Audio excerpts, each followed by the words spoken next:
Oh, hello. Well, how are you? I'm glad to see you today. Of course, today is a relative term. Today might be tomorrow for some of you, but of course, it might be yesterday for others. I'm not really sure. And it's not because the days are blending together. I'm doing this on Monday.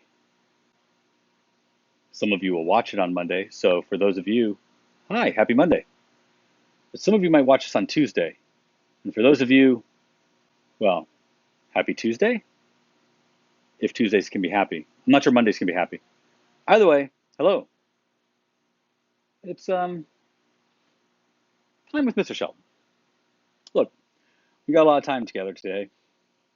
Got to see almost all of my favorite students and the rest of them too. And just so you know, I've had to film this like 5 times because of technical difficulties. In fact, I'm scared that this might not be the last time, and it fills me with dread that I might have to say these things again. So much so that this might not even make it into the final product. But should it make it into the final product, know that for the last, I don't know, whatever number of takes I've done this, I've had Bluetooth feedback in my ear. Basically, everything I've said repeated to me, but just a little bit later than when I said it. And so it's made me sound like I'm slurring everything because I'm listening and interpreting and hearing myself too late. It's weird. I think I've got that under control, but now I can't hear anything. So I keep second guessing whether this is working or not. But you don't want to hear that part. And for the rest of you who are fast forwarding through it, fine. You probably could fast forward through this whole section if you'd like and wait till you get to the title screen. If I put it in the title screen. That's a big if. Look, we're all stuck in these zombie apocalypse together. And I would love to tell you about the old days back when I was a kid and I was in the zombie apocalypse, but it's never happened before. So I can't. This is all new ground for all of us. And although some of you, this might not be a big change in your whole routine. Basically, you love being home, you love being in the middle of your room, you love being by yourself. For some of us, the whole idea of going away and going to work is part of defines who we are. And that's a lot of you actually. You might not know it, but you're coming to grips with it. So I wrote down 10 things, but I'm going to tell you 5 things because 10 is too many. 5 things I think you should do over the next several weeks. We know this is going to go on till at least May 1st to help you. It's not make the best of this situation. It's to help you be the best of who you can be during this time. First, I don't think it goes without reason to say that at this point you should break out the old day planner and create a schedule. I'm done scheduling your time, and so is the school. There's no one who's really trying to schedule things. Now, I have put together a schedule for when I want to do classes, but it's flexible. And for some of you, you've gone out and gotten jobs, and for some others of you, your teachers aren't really putting anything together. You need a schedule. You need a schedule for a couple of reasons. To make you sane. More importantly, you really need to put together something that is going to happen in a regular way so that you can be efficient. You still have things to do. We are still working towards goals. And in order to make those goals happen, you're going to have to finish and start and finish and start projects over and over again. Create a schedule. Time for your classes, time for your home, time for your studies, time for you. Create a schedule. There are lots of opportunities here for you to do so, but don't make that schedule start at 1 in the afternoon. Get up. Look, make sleeping in a luxury. Treat yourself to it once in a while. But have a schedule. Get up and get started. And try to make your days have meaning. Use that schedule to make meaning. You don't have to work the whole day. Make 40 minutes on, 20 minutes off. And look, I'm not trying to make this, about me, but put some time in there for things that you wouldn't normally schedule into your day. Like spend 15 minutes on Wednesday cleaning the living room. Spend 10 minutes on Tuesday cleaning your bathroom. I know, it seems crazy, but believe me, the people that you're going to be living with, a lot of them are under stress too. And all of you are stuck at home all of the time. You don't want to be trying to work when you look across the room and see a mess. It will make you crazy and it'll take you out of your schedule. So build that time in. Build that cleanup time in. Make it so that you have time to do the things you need to do, but also make it so you have time to do the things you want to do. Don't neglect yourself. Make sure you have playtime. You're going to need it. Dress.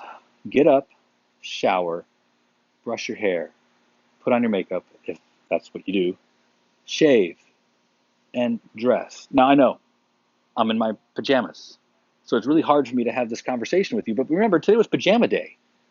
So, I lived up to the expectation. In fact, you're lucky I'm wearing a shirt, but it's pajama day. Besides, I didn't have this on all day. I've already been for a 6 mile run. Did you? Because my next one is exercise, and dress and exercise don't go together, but they both contribute to making each day happen. Get up, get your shower, get dressed. And then make sure every day you are exercising. Look, some of you are athletes. You need to keep your body in top condition. Other athletes are doing that. If you're planning on being competitive next season, you can't just throw away this season. Even if you're not able to do what you would normally do, you can still maintain practice. If you're a runner, run. Look, I know that not all of you can do your sport the way you would like to do it, but there are plenty of body weight exercises that will continue to keep you trim. You can use this time in a meaningful way. Make it happen. Now, the next one, I don't want to spend a lot of time on it, so I'm going to make it quick because you don't have control of it. And this is number 4, space. You need space to do your work and space to not do your work. This would be true whether we were in the zombie apocalypse or not. I would encourage you to consider that your bed should be a place for rest, but your rest shouldn't also be invaded by your schoolwork. If you want a healthy way of being more efficient, stop doing your homework in your bed. Now, I know you're sharing space with other people in your house and you might not have full control, but try and find a way to create a place that can be yours for work and keep it off your bed. Leave your bed for rest. You have been forced to sit for 46 minutes and then walk for 6. Sit for 46 minutes, walk for 6. I already spoke about exercise, but at the same time, those of you who don't exercise now need to recognize that we were at least forcing you to walk for 6 minutes a day, 6 times a day. If you don't do that, at least, you're going to be in trouble. But in addition to that, you've also been having to go to classes with people that you may not like, people you might hate, in fact. You've been forced to socialize and be nice, some of you. Now, keep this in mind, you no longer have to see them, and that probably brings a lot of you happiness. But remember, there's also the other people that you would see. People that were incidental in your life. They were not the number 1 or maybe the number 2 people in your lives, but you were friendly to them. You might have to work with them in labs or you might sit at the same table. Maintain your network. You will eventually be back in with these people. If you maintain your network, it will be easier. Otherwise, it's going to be like the first day of school in a school you've never been to before. And for some of you, that's going to be traumatic, especially those of you who got taken out of your social group and are going to be plopped into a new social group in college next year with 50,000 of your closest friends. It's going to be hard to go from seeing nobody to seeing everybody. Maintain your network. Contact those people. Just check. How are they doing? Are they getting the homework? Do they understand the physics? It's important to maintain that. And I'm going to go to number 6, even though I said there'd only be 5. Stop thinking that this is the end. Look, you juniors, you got to apply for college next year. And we've just taken away 6 opportunities to take the SAT and the ACT. That doesn't mean that you need to stop. The threshold for getting Bright Futures is only going to get higher. They're not going to relax that just because of this. And the seniors have lost it. They might get that test in June and they might not. But you juniors, you need to still be practicing for the SAT. Set those goals. Start monitoring the colleges. Set those goals. I can't put on the board anymore, what dates are coming up because nobody knows what the dates are going to be for anything. But you need to maintain your college calendar. You need to recognize you will be applying to college soon. And it's still going to be just as competitive. And now a lot of people have a lot of extra time. There are people writing their letters now because they know they have time and their parents are pressing them. You need to be competitive. You seniors, look, you might have your college already in hand. You might have that letter already in hand. but we don't know what next year holds. It's going to be just as competitive next year. And now you've been removed from your social group. Goals. Whatever number of scholarships you were planning on filling out before, add 2, add 5, double it, whatever you need to do. And if you haven't filled out any, what are you waiting for now? What's your excuse now? Because trust me, college just got a lot harder next year for all of you. If you don't understand why, just think of a couple little things. The first, all of a sudden, you don't know if you're going to have the ability to pass your AP exams. Any one of these classes you were hoping was going to advance your career, advance you into college, might not happen, might be taken right off the table. We have no idea and we don't know. Second, you might have to take longer to go to college now. We don't know if the start date's going to work out the way we thought, and we know this summer session's being taken away. You might need to consider that college might take a year longer, a semester longer. You need to consider the financial implications of that. Scholarships. It's the one thing within your locus of control. You can fill out scholarships. Well, this has been Deep Thoughts with Mr. Shelton. Now, I'm just going to sit back on this couch, recline, check out my new tattoo, which, by the way, it's finally healed. I'm pretty excited about it. Ready for the next one, but tattoo studio is closed, so I'll have to wait. Well, I'll have to wait till I have money anyways, so. All right, well, this should be about time for the intro scene, so let's begin.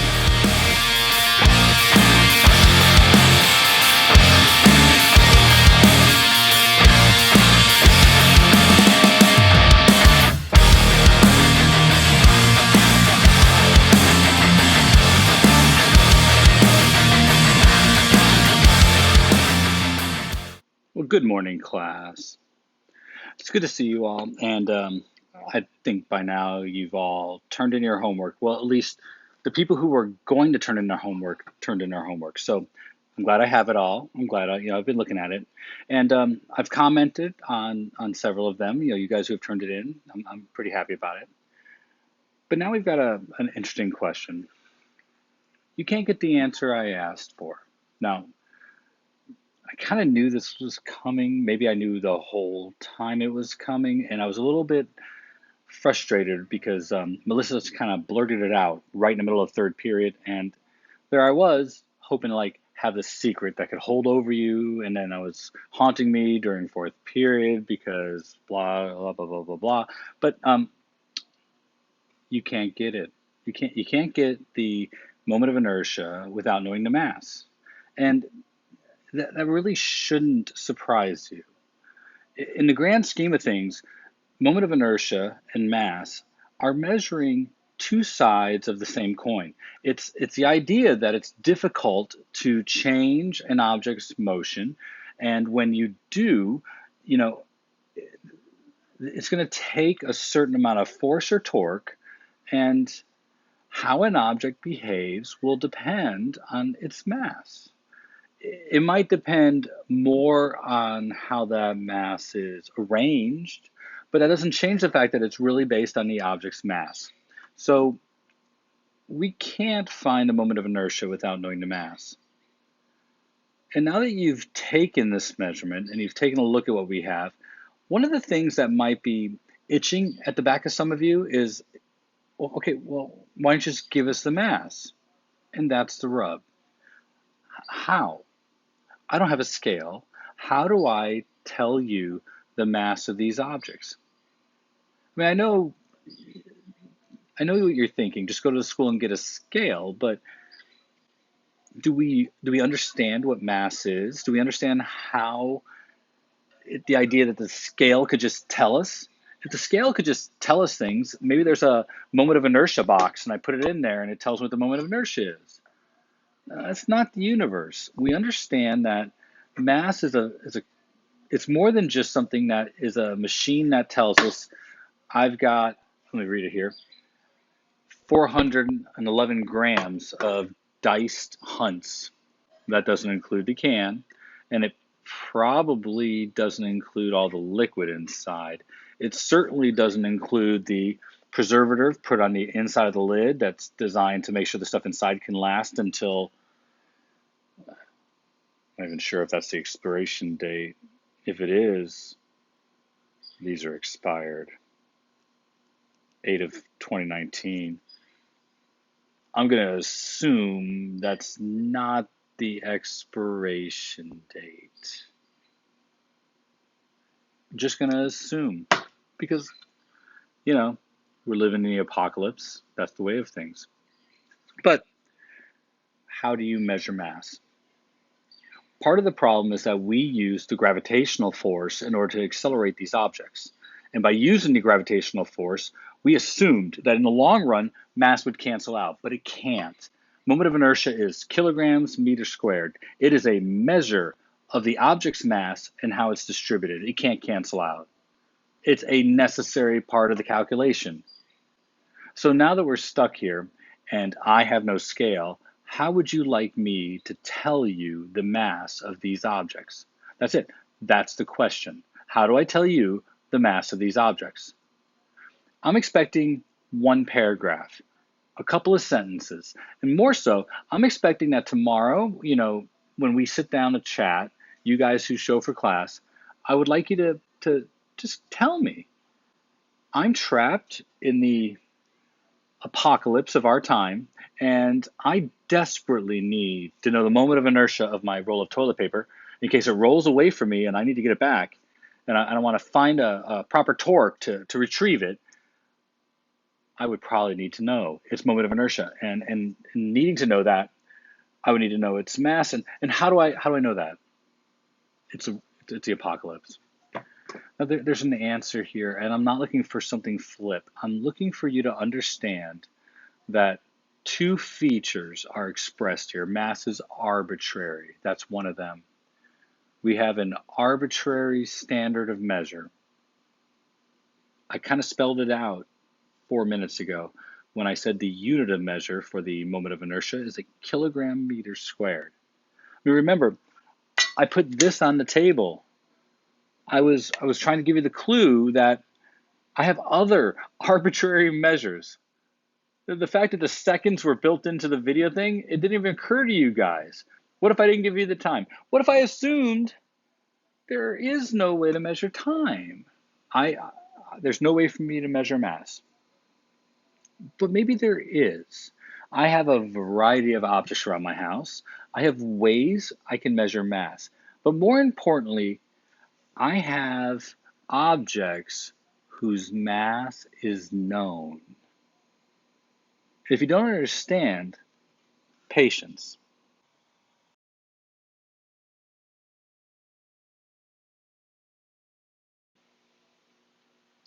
I have some objects whose mass is known. I have some objects whose mass is not known. Give me a method. Tell me, what do I do? How do I figure it out? How do I find M? I can't use any of the things I did yesterday because no matter what, they all were dependent on M. So it's not like I use energy, solve for M, and plug it in for force, and it will cancel the mass out. It won't. Intrinsically, I need to have something to tell me the moment of inertia that's based on something else that tells me the mass. So I have things. It was only 20 pounds. It was to make me look like I was huge because I could really handle that weight. But I'm old.